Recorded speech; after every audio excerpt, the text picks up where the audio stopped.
जय श्रीराम। जय श्रीराम। श्री योग सिद्धनामानं आंजनेयं कृपानिधिं रामध्यानपरीतांगं वंदे योगप्रदं गुरुं। విశాఖపట్నంలో సూర్యానగట్టులో కొలువైన యోగ సిద్ధాంజనేయ స్వామి వారి దేవాలయంలో స్వామిని యోగ సిద్ధాంజనేయ స్వామి వారిని ఈరోజు అభయాంజనేయుడిగా అలంకరించడం జరిగింది.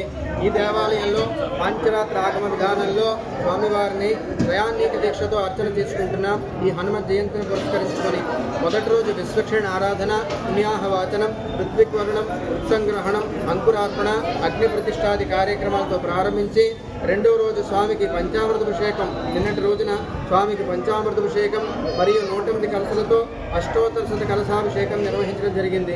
ఈరోజు స్వామి జన్మదినాన్ని పురస్కరించుకొని స్వామివారికి అభయాంజనేయుడిగా అలంకరించడం జరిగింది.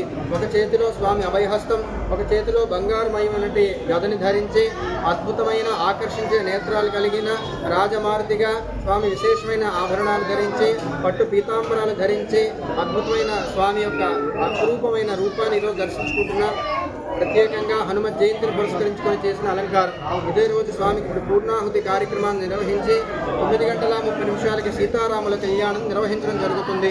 అనంతరం మధ్యాహ్నం 15,000 మందికి అన్నదాన కార్యక్రమం, సాయంత్రం సింధూరంతో అర్చనా కార్యక్రమం, భజనానంద హారతి కార్యక్రమం నిర్వహించడం జరుగుతుంది. కనుక భక్తులందరూ కూడా హనుమత్ జయంతి మహోత్సవంలో పాల్గొని యోగ సిద్ధాంజనేయ స్వామి వారి కృపకు పాత్రలు కావాల్సిందిగా ఆహ్వానిస్తున్నాం. జై శ్రీరామ్. ఊళ్ళో యోగ సిద్ధాంజనేయ విశేష ఆనందంతో చక్కగా అందరికీ మంచి దర్శనం ఇచ్చారు. చాలా మంచి శుభప్రదం. ఎందుకంటే